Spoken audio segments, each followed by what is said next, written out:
Welcome back to a very busy Means Report. Let's get right to our next guest. He is one of my all-time favorites. We learned a ton with John Ussery last time he was here. He's the traffic engineer for Augusta. John, thanks for coming back.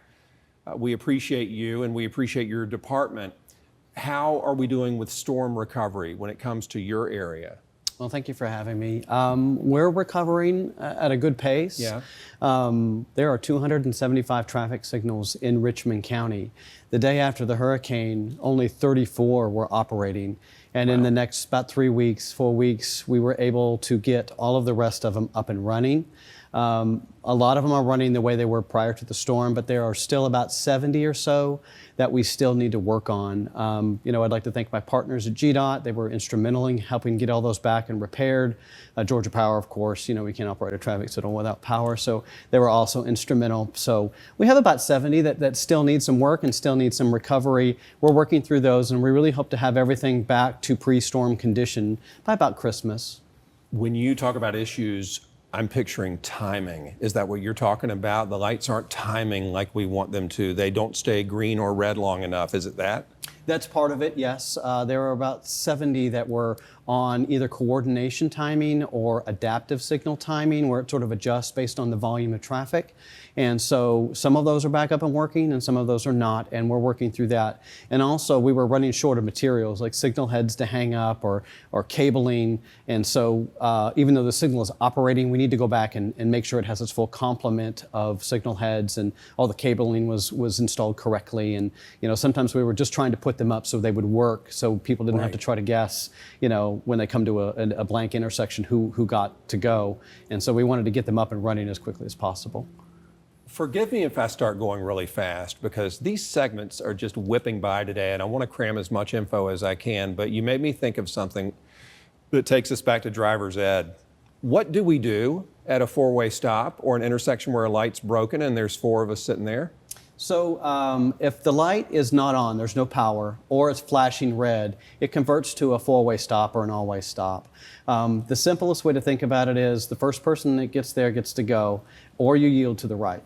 And so, if two people get there at the same time and you were the first one, you get to go. If there's a bunch of people already there, they'll have to trust that they know what order they got into the intersection and they yield to the right until it gets to be your turn. But if it's a tie, the guy on the right or lady on the right goes. Yes, that's how it's supposed to work. Yeah. That's how it's supposed to go. Some people know that, some people don't.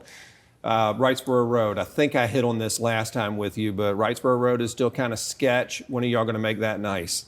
So next year that project starts. So we're going to redo the roadway. It's pretty rough if you ride through Wrightsboro Road. It's got potholes and it just rides rough. So we're going to start that next year to dig down and resurface the whole road, make it much nicer than it is today. We're also going to install, it's one of the two projects that we have going that will install solar street lighting. And so we already have all the products that have been purchased and delivered, and they're just waiting for the project to start so we can put them in. Nice, that'll be a savings. So we'll see that on Wrightsboro and Windsor Spring. Yeah, and the Windsor Spring solar lighting is, they're already going up. So if you drive up and down Windsor Spring lately, you've noticed that there's occasional lane closures. That's what we're doing. What's the criteria for signage if I want a four-way stop on my way to work? I think a place deserves a four-way stop. Or if I want a children at play sign in my neighborhood, can I call and you'll take care of that? Yeah, you can call us and we'll definitely do our necessary investigation to see if that's something that would benefit the area. Every sign sort of has its own set of rules. There's a big master book of signs that everybody in the entire country uses, and we're no different. So we look to that guidance to see, for a stop sign in particular, there's certain criteria that have to be met in order for us to stop all four directions of traffic, and we'll do a study. We'll look into those. If it meets it, we'll put it in. If it doesn't, we usually try to assist the neighborhood or the community, and well, we can't do that, but what else could we do to help your situation? Similar criteria and research, I'm guessing, if I wanted a crosswalk for pedestrians on a busy road, could y'all please put a crosswalk, maybe some flashing lights? Studies would be involved in research. Yeah. According to just sort of how everything works in traffic, we don't differentiate a lot of times between a vehicle, a pedestrian, or a bicyclist. It's all traffic. It all counts.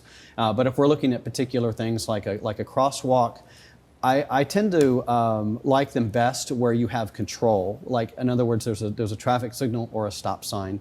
It is problematic when you have a crosswalk at a location that the driver is not expecting there to be one.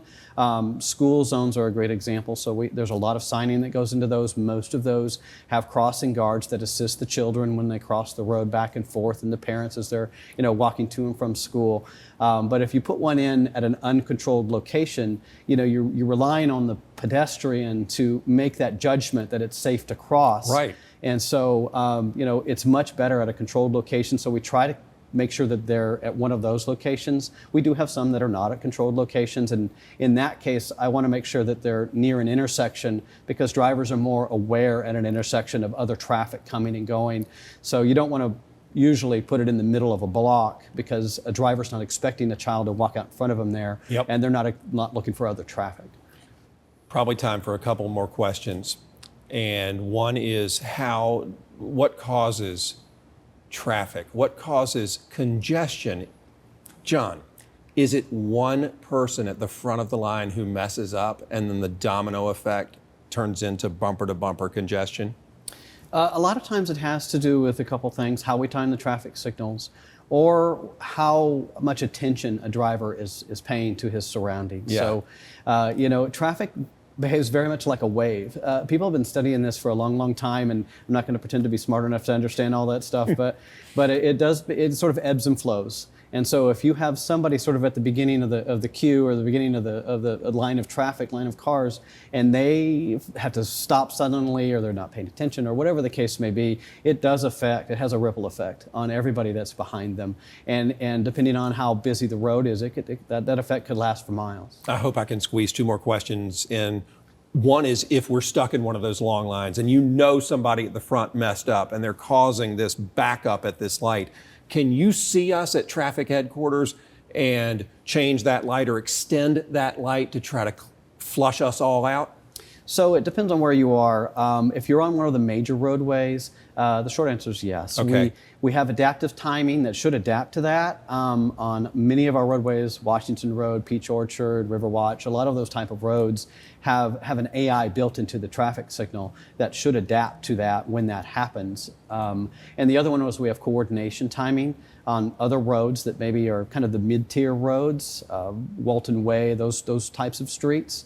And so if you don't get through the light at the first time, you will get it through it next time. And so the key with that is to drive the speed limit. Most people call and will complain that, I have to stop at every traffic signal, and my first question is, well, how fast are you driving? And they're typically driving faster than the posted speed limit, which means they're getting ahead of my timing, which means they have to stop. Makes sense. John, a wealth of information crammed into 8 or 9 minutes. Thank you so much. You're welcome. Absolutely. John Ussery, traffic engineer for Augusta, Richmond County. We appreciate you staying in touch with the Means Report. It is easy to do so. Just go to WJBF.com and find us. We appreciate it. For Jarrett Ledger, always Marlena, and the entire Means Report family, take care.